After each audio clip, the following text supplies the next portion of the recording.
What's going on, people? Welcome back to the Arsenal Football Channel. Your boy, the Arsenal champion, is in the house once again. Just finished the Real Betis versus Arsenal match. And before we jump into it, guys, I want to thank you for all the support you've given me. This is what I love to do, and I ask for your continued support while I do this. Hopefully, I get the chance to do this full time. That is the aim, guys. So please, you can continue supporting me by leaving your like, by subscribing to the channel. That would be a huge help for me. So let's just take 2 seconds and do that. One, two.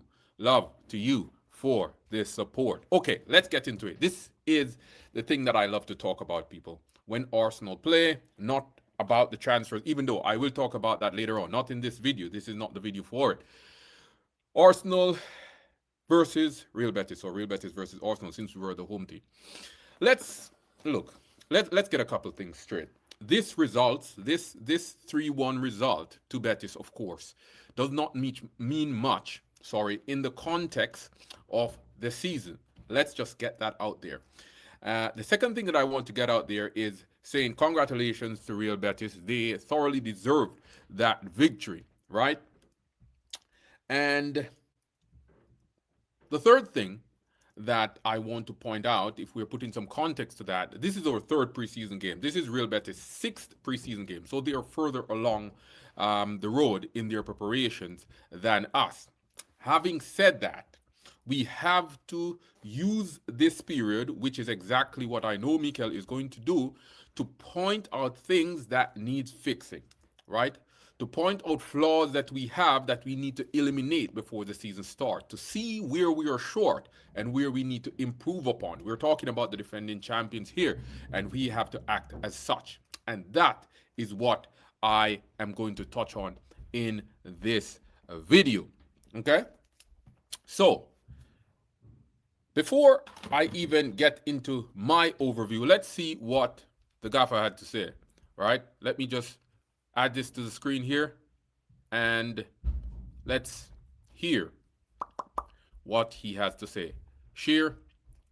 Okay, so AFC stuff, go over to AFC stuff and subscribe and do all the things that you know will help people like these improve and continue their content, okay?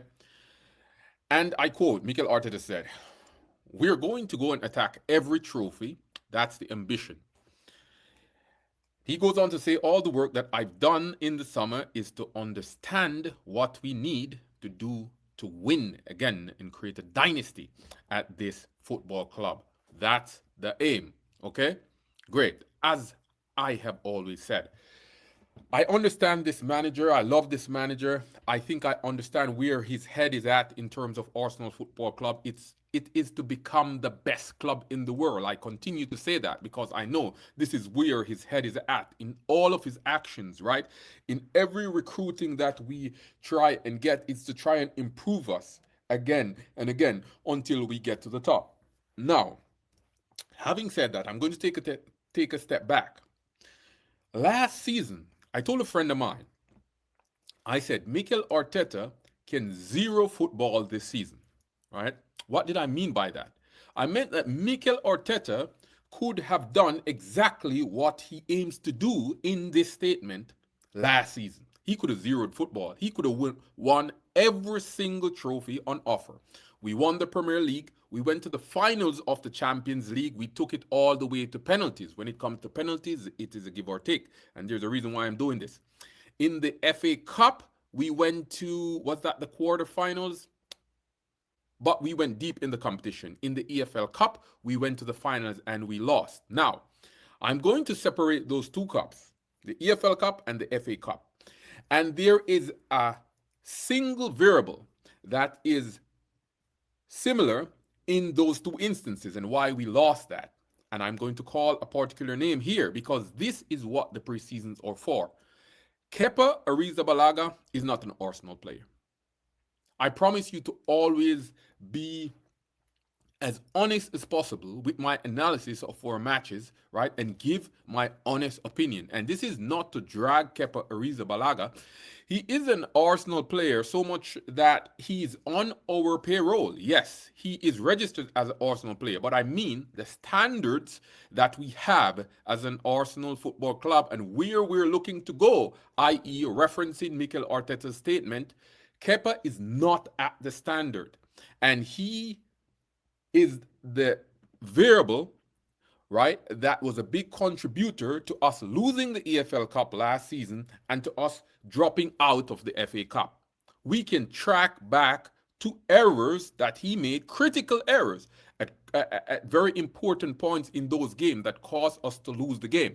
And we saw that in 3D today. Now, as I said, I am not dragging Kepa, but if Mikel Arteta does not see this, right, his coaching staff, i.e., his goalkeeper coach, especially, needs to be pointing this out. And if he cannot see that, he is not worth his job. He is not worth his job. I saw Ilan Millier twice in an Arsenal shirt, and I am 100%, maybe 99.9, because you can never be 100% sure for every single thing. But I'm 99.9% sure that Meslier is a better keeper than Kepa Arrizabalaga. He is better suited for what we are trying to do versus Kepa. And these are the small margins that cost you a trophy or it allows you to win the trophy. And I have no doubt that Arteta can see this because he's a very smart manager. You know how much I rate this manager. But Kepa is a liability. And these are the games that these faults of his are highlighted. The first goal, that is a Kepa error. If that was David Raya, that goal does not score because he's going to either come and claim the ball or he will stay on his line and the player would have to beat him. Kepa does not do that. Huge mistake. The second goal, it can get tracked back to an error from Kepa again. At Arsenal Football Club, we do not cross and hope. That is not something that we do. And we're not talking about outing the ball when there is danger close to the goal. That is not what I'm talking about. That is perfectly acceptable. And when you out that ball, it has to be as far from the goal as possible because that provides the least threat. And Kepa's attempt at clearing that ball single-handedly cost the goal. And as I said, I'm not dragging Kepa because Kai Havertz is a part of the fault that caused the goal. But before it even gets there, and a lot of people will beat Kai Havertz because Kai Havertz is a player that a lot of the Arsenal fan base does not like, right? But before it even gets to Kai Havertz, who is also at fault for the goal because his pass was a shabby one, Kepa's outing of the ball is what resulted in that in the first place.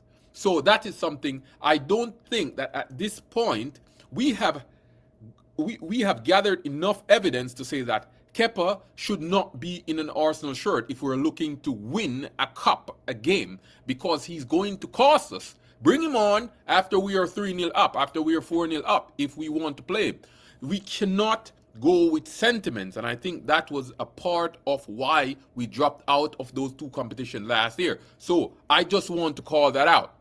Kepa is a liability, and these are the things that we have to check in preseason. Okay, Kepa error. We have to start thinking about changing this guy. He's going to cost us, and it is too heavy of a price for us to bear.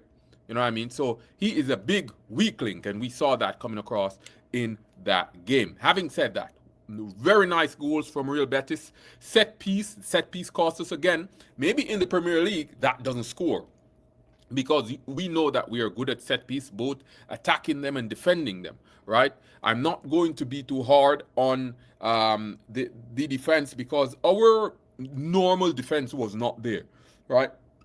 But that error was a big one from the goalkeeper. Let's just put that out there, right? And if you see me looking down, I'm just looking at my notes, right? So good goal from Betis. We definitely should have done we definitely should have done more. On the set piece, another thing that I want to call out is Solis' delivery on our goal. The one goal that we scored was from a set piece. Goal by Hincapie, cross from Solis, right? Solis has, and these are the things that we have to take note of. Solis has been doing his homework, his delivery. A big part of our set piece setup is the delivery. And I'm looking for that. I'm looking to see as soon as we got the corner and I saw Solis over it, my first thought was, let me see how he delivers this ball, because that is a big part. If Saka is not on the field, if Declan Rice is not on the field, can someone else take up this task of delivering the ball with pinpoint accuracy in the area that we need it to be? Madueke is not half bad at it, and Solis has shown me today that he can deliver a ball. So that is something that I also think is necessary to highlight in this game. All in all, the game, we did not look ready for the game, but it was a game that we needed, right? I am not angry about the game, and that will sound strange because we lost the game, but I think these are games that jolt you to reality, that wake you up. Yes, you're the champion, but nothing is going to be given to you. You have to earn it. And I think these are the kind of conversations that Arteta will be having in the changing room. Guys, wake up. It doesn't matter that our first team is not here. We need to be executing as if it is a finals every time. It doesn't matter who is on the field. And those are the standards that we need to get to. You know what I mean? Even though they're further ahead of us in their preparations, that was not acceptable, right? And these are the messages that we need to get across. Another player that I want to call out, because as I said, I'm not dragging these players. It's just things that I notice and I have to speak about it. And players, if they are honest with themselves, they'll go back and they'll watch and they'll be like, I wasn't at the standards that are required. Gabriel Jesus. I absolutely love Gabby Jesus as a 9, false 9. I love how tricky he is. I have no doubt that he is probably the most technical player at the club. However, the hunger from Jesus is gone. It doesn't matter that it's preseason. These are the things that we have to look for. The hunger from Gabby Jesus is no longer there. 22, 23 Gabby Jesus, there is not that hunger anymore. He's not as hungry as that. And that is why the signing that we're about to make in Bruno Guimaraes, it helps to turn up that volume when it comes on to players being hungry. You have to be hungry. And sometimes when you get success, that dial can be turned down because you get very comfortable, right? So you have to bring someone in to keep that fire burning, to keep reminding the players to be hungry for it. You have to be hungry because the margins are so small, right? And that is what we saw coming out today. They were not ready. Real Betis was ready. Real Betis was acting as if this is a knockout stage competition. We need to win the game. And when you get into the habit of winning, that is what you want in your team. It doesn't matter who you're playing, when you're playing, where you're playing. We need to win the game. As I said, it doesn't mean much in the context of the game, in the context of the season rather, in context of what will happen this season. We saw this last year when we played preseason. We saw Tottenham actually beat us in preseason, but when we got to that stage in the league, we slapped them up. Right? But those are the games that it helps you to tweak the team so that it is ready when the real thing begins. When that whistle blows on the first day, there is no room for mediocrity. And these are the kind of games that reminds you that the margins are small, guys. If you drop your guard, you will get beat. And that is a mentality that Arteta have instilled.